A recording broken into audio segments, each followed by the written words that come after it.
is plural for arteries. Okay? So uterine artery, arcuate artery, radial artery, so the stratum bassalis, and then the spiral arteries. So sometimes when we see the growth of the uterine glands, it looks like we're looking at the spiral arteries, but they're too wide. These are the actual uterine glands just becoming more tortuous and hairpin.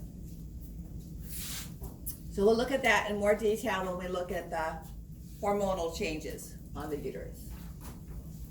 Okay, we have the vagina to talk about, the erectile tissue, which we're not going to go into erection, emission, all that stuff again, and then about 2 minutes on the mammary gland. This is an example of why you don't believe everything you see on the internet. So I was looking for an image of the blood supply. So here's the uterus. Here's the uterine artery on the outside. Coming from the abdominal aorta up high near the diaphragm, we have this vessel. So you follow it through. It's going to the ovary. What is this called? On the diagram, they called it the uterine artery from the abdominal aorta, which is, it is from the abdominal aorta, but it's the ovarian artery. Coming off of the internal iliac and going to the uterus is the uterine artery. Okay? People make these diagrams and put labels on them. People make mistakes. So, I never do. Yes, I do. So just don't believe everything you see there. Okay? All right. Now we're going to look at the perineal area, the external genitalia. So we're on page 98. We have about 12 minutes left. Okay? So this is what our models look like, although they do not have the periurethral glands. If I ask that on the quiz, I put in little circles and color them in. They're not on any of our models.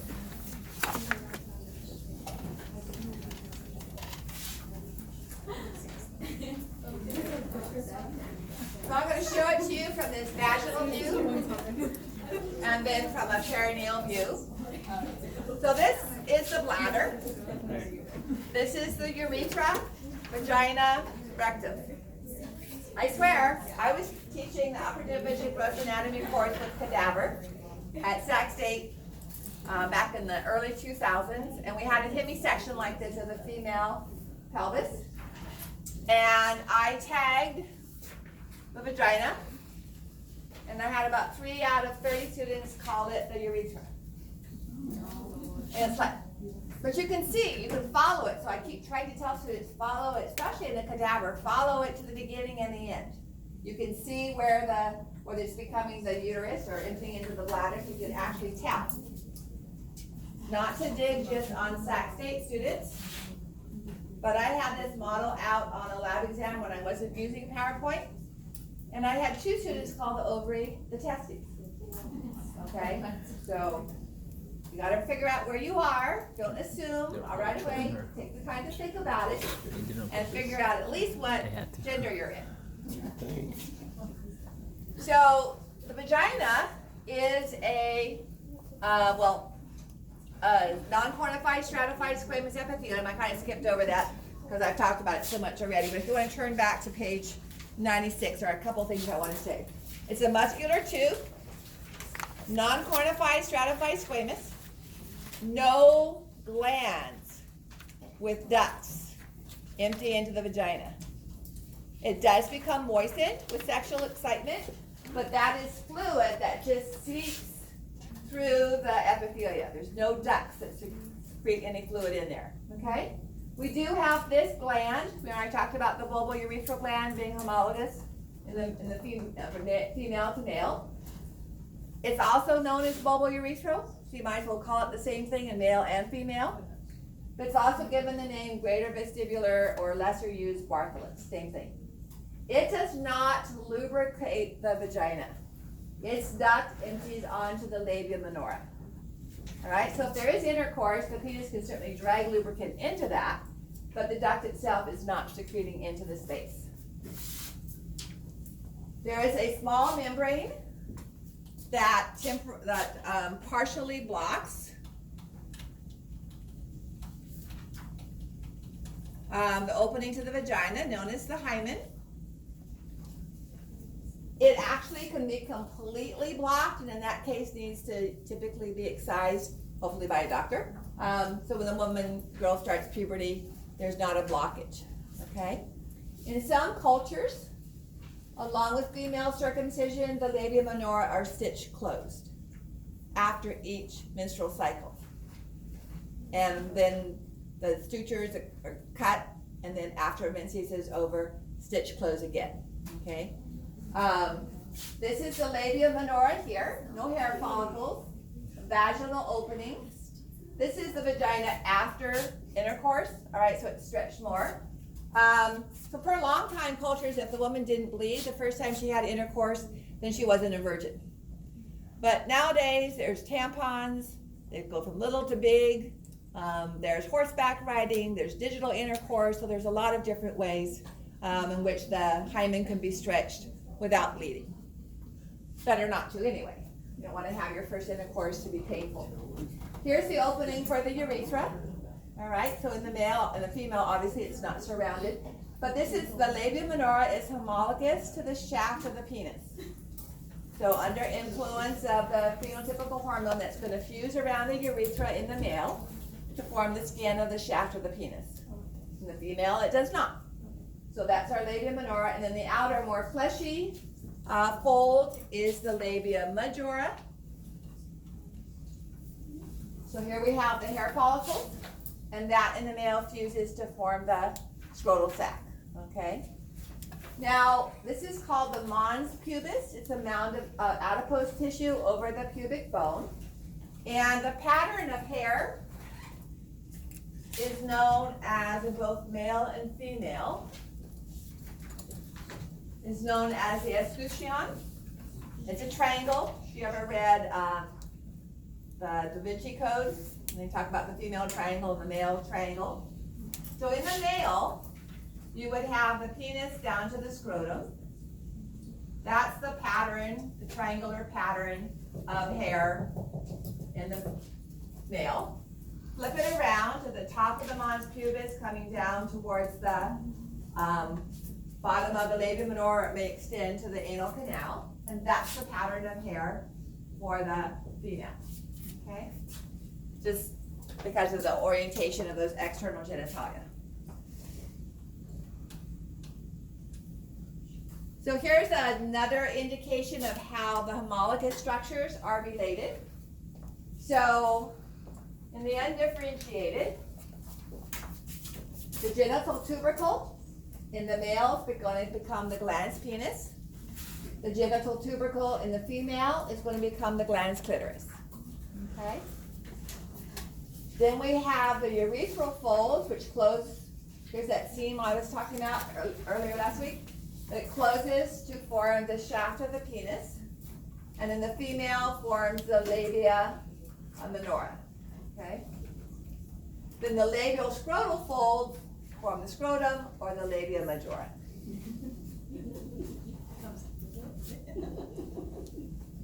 So here from this view, we have the mons pubis, labia majora, labia minora, and this would be the vestibule between the two labia minora.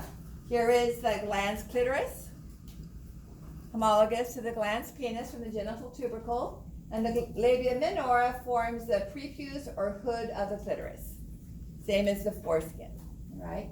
Between the two labia, again, we have an opening for both the urethra and the vagina. It's really easy to put a Foley catheter in a guy. Finding the opening for the urethra is not too difficult. I failed once in putting a catheter in a woman.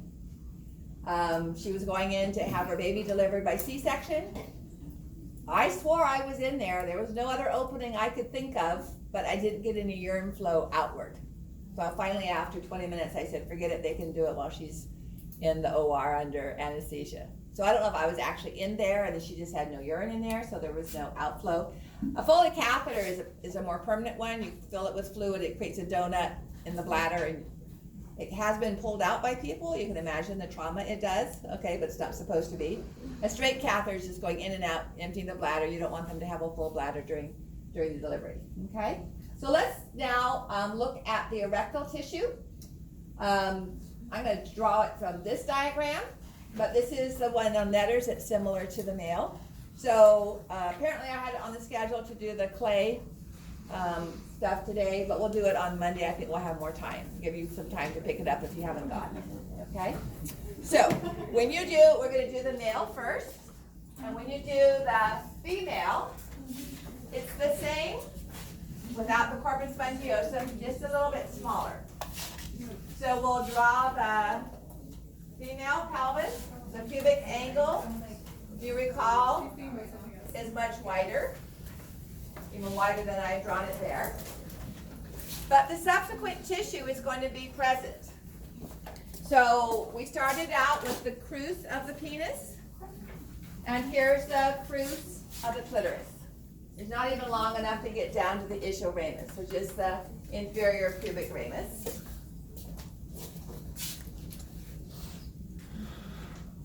So, crus of the clitoris. On our models, they never label it. So when you look at the sagittal model, it'll just say clitoris. All right, if you look at something like this. So this would be the glans clitoris, this would be the corpora cavernosa, and the crus of the clitoris here. Okay, they'll just call it clitoris. It's too general. The tip of that is actually the glans clitoris. Okay.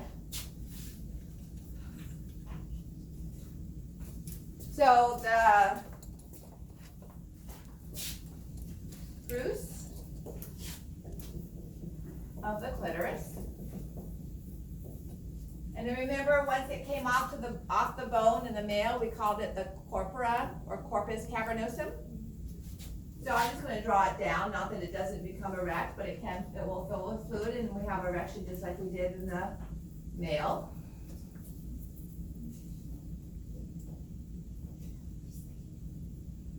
All right, so this would be considered the corpora cavernosa. Anybody know what corpus means, or corpora? Body. So often, instead of calling it the corpora cavernosa in the female, it's called the body of the clitoris. But it's still erectile tissue, okay?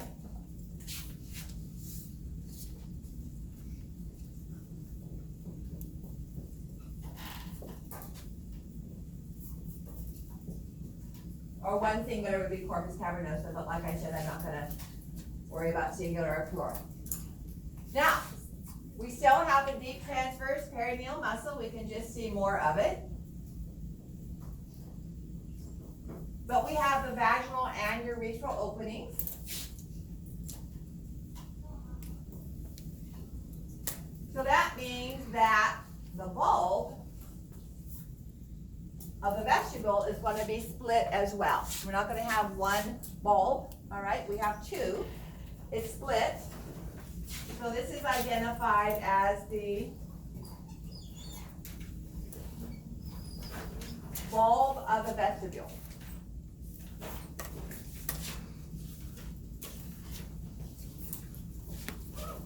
Oh man. And the vestibule is that space between the two labia minora. Now, although they've drawn it here, when you dissect the female cadaver, you're not going to see a corpus spongiosum. Okay, it essentially degenerates, but it used to be present because it forms the glans clitoris. Okay, so the glans clitoris is going to develop from the bulb of the vestibule.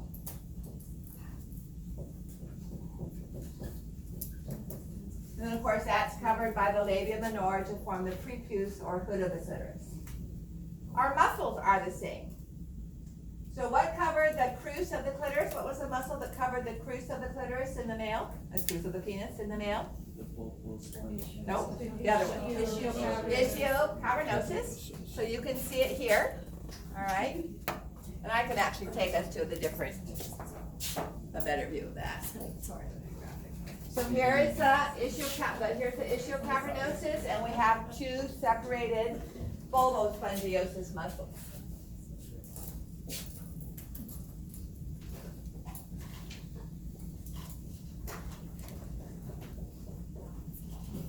So ischial-cavernosus muscle and bulbospongiosus muscle,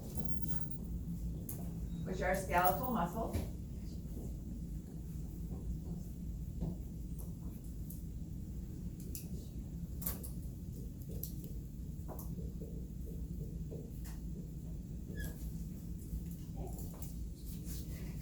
Now, here you're seeing the bulb. And then the other gland, the periurethral glands, are found here at the base of the bulb. Not periurethral, bulbourethral.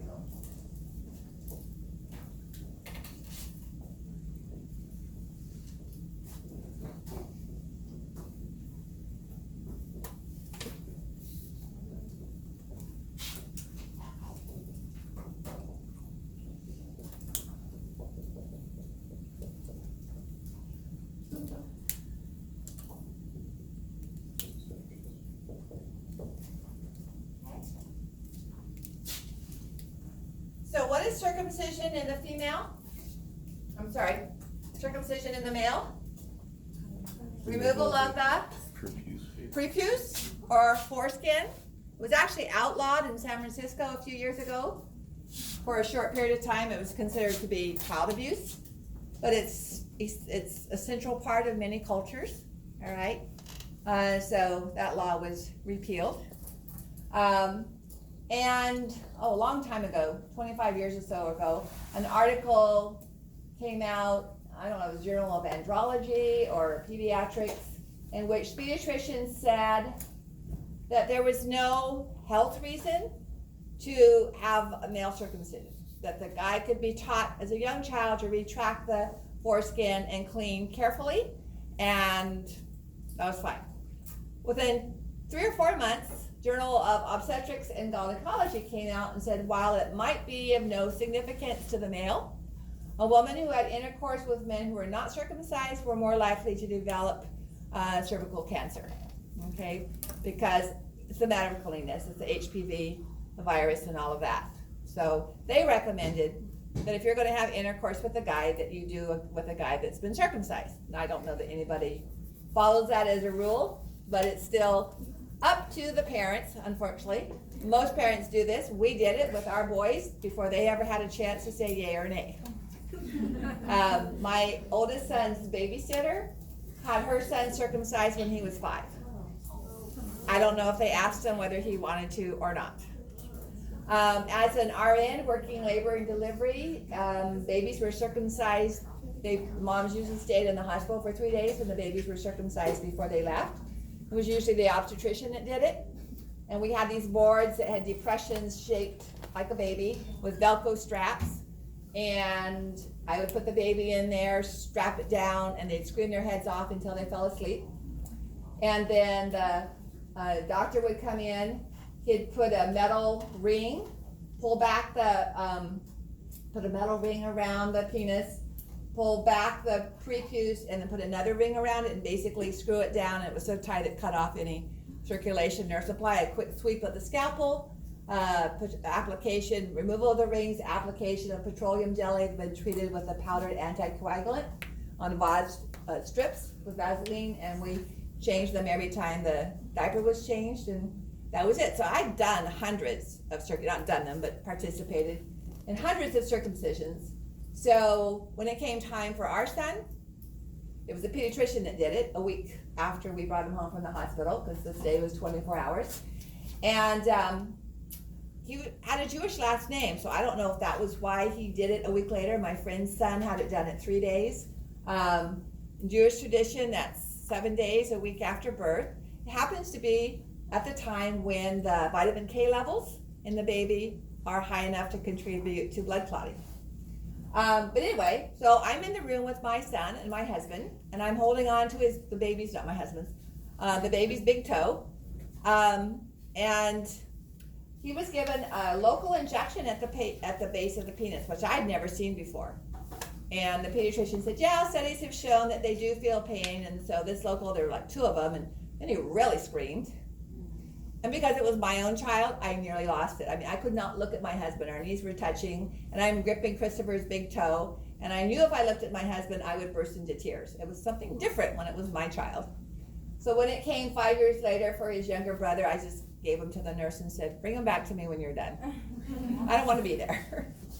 So neither boy has come to me and complained. I'm not sure that they would. So, like I said, it's left up to the parents now, not to the child, unless you wait and let the child decide when he's a man and then he can have it done or not. But to the female circumcision, it is not the prepuce only. It is all of the cervical tissue. All right. So the clitoris, the body, the glands, the crus of the clitoris, and maybe some, if not all, of the bulb. So, can they reach orgasm? No, because they don't have that sensory component. They don't have the erectile tissue, and that's the purpose probably. Okay, is to remove sexual desire so they don't stray from whoever they're married to or promised to. About 20 years ago, I had a student who came to me the next class period after we talked about this. And she said, I want to thank you for what you talked about last week. I called my ex-husband up and apologized to him. And I was like, I'm not sure what I said that would cause you to apologize. And she said, well, when we divorced, one of the reasons he gave for divorcing me was that I couldn't have an orgasm. I couldn't enjoy sex. And I argued with him and said, yes, I could function. I had 3 kids. I showed that, and she said I was arguing with him that whatever he put down in the divorce papers was wrong. And she did not know what had been removed from her as a child when she was in Nigeria. And so she called him up to apologize for arguing with him over the cause that he put down as one of the causes of divorce. And in fact, when she first visited her OBGYN in the United States, he accused her of having done that mutilation to herself. She said she called her family, which was still overseas, and at least got a promise from her mom not to have it done to her younger sisters. Whether that was kept or not, of course, who knows? But it's an entirely different procedure, and the tissue that's taken is much more extensive for the female than for the male. Last structure we're going to talk about, and we'll be done for the evening as far as lecture is concerned. I know you're being very patient. But we had that Labor's Day we had to catch up from. May I raise the board? Okay. I'll redraw these on Monday for both male and female when we do the clay. So you have an idea of what you're putting together. By the way, this is said in all seriousness. If you are sexually active, I hope I haven't ruined it for you by being clinical about this, but take advantage at least the first few times and utilize the knowledge that you've gained, if you haven't already, to understand what's going on, okay? Hopefully it won't interfere with the completion, but it just makes sense, okay? Now you're going to think about it for the next 50 years. My forehead.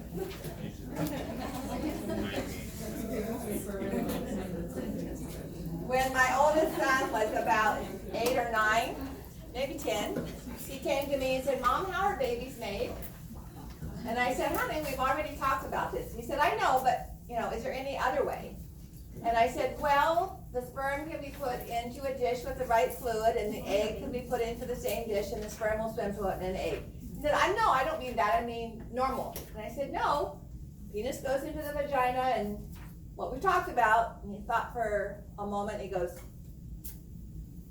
his girlfriend, not girlfriend, but friend who was a girl, is a girl. He said, I don't think Sydney's gonna like that very much.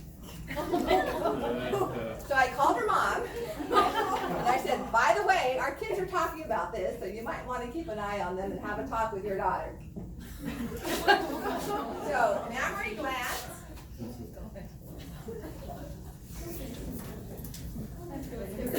At least it was, I don't think she's going to, rather than no wonder she didn't. So the mammary gland is an organ that's for the purpose is creating milk for the infant, all right? So we have mammary or lactiferous, which means milk, lactiferous ducts.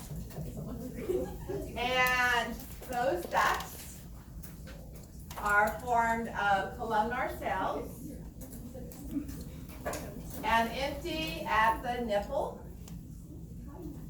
And when the woman is not lactating, prior to ovulation, all she has are the ducts. Estrogen not only causes the stratum functionalis to grow thicker, but as estrogen levels in the first half of the menstrual cycle, as estrogen levels become higher, the duct cells multiply and become secretory cells. So what you see here, all of this, the alveoli, are actually secretory cells. If pregnancy occurs, they remain, and under influence of prolactin later on, towards the end of pregnancy, they start making the milk proteins and the milk sugars. If pregnancy does not occur, at ovulation and pregnancy does not occur, then the secretory cells disappear, and the woman is back to just having ducts.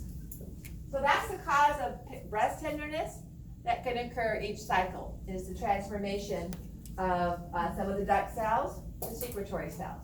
All right. Now you'll notice in this diagram, if you look closely, there's a dilation there, and that is known as the lactiferous sinus.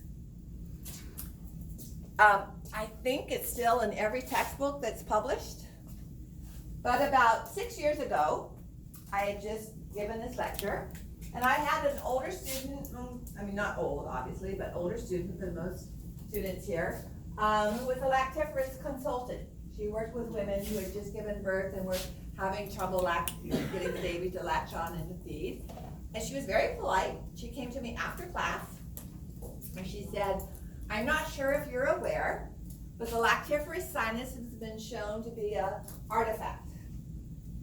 I don't know if you recall in Bio 430, I talked about the stratum lucidum in thick skin being an artifact. It's not actually present in living skin, okay? So something that's caused by the preparation of the tissue. And all of these diagrams of the mammary tissue came from one individual dissecting one female cadaver. Shortly after death, he injected her mammary glands with liquid wax, but it wasn't under physiological pressure. The walls here are thin, and under the pressure that he was injecting the wax into here, or the other direction, they dilated and looked like this. And so for the last 100 years, those have been called the lactiferous sinuses. But they're really like this, if you were to look at them under physiological pressure or MRIs and so on, okay? So we're not going to worry about lactiferous sinuses. We're just going to call them lactiferous ducts. And she actually gave me a couple of scientific papers that I looked up and read through, and that's where I got that information from. So you have a limited piece of knowledge that the textbooks just totally ignore. Okay, it's not going to change any difference in how they function and so on, but they were given the function. This is where the blood pools, not the blood, the milk pools. So when the baby starts to suck, there's a bunch of milk there to begin with. That doesn't happen, okay? There are epithelial-like cells that surround these secretory cells that can contract like muscle, but they really are epithelial cells, and that squeezes the alveoli and moves the milk towards the nipple, okay? The darkened pigmented area around the nipple darkens with pregnancy and increases in size, and sometimes return to pre-pregnancy and sometimes doesn't, and that's known as the areola. So we'll talk about the hormones that affect this next week, but that's what you need to know for now, except for a couple of, this is what it looks like when it's just ducts, okay? So this would be non-lactating prior to increased levels of the estrogen. And then the next slide is lactating. It actually has milk in the ducts. We have all of these secretory structures and clusters of cells that have appeared. Okay? All right, I'm going to stop there. Yes. Oh. What did we call the black squigglies that contract Oh, they're, after the secretory? you don't need to know, but I'll write it. You don't need to know, but I'll write it up there. our prefix for muscle?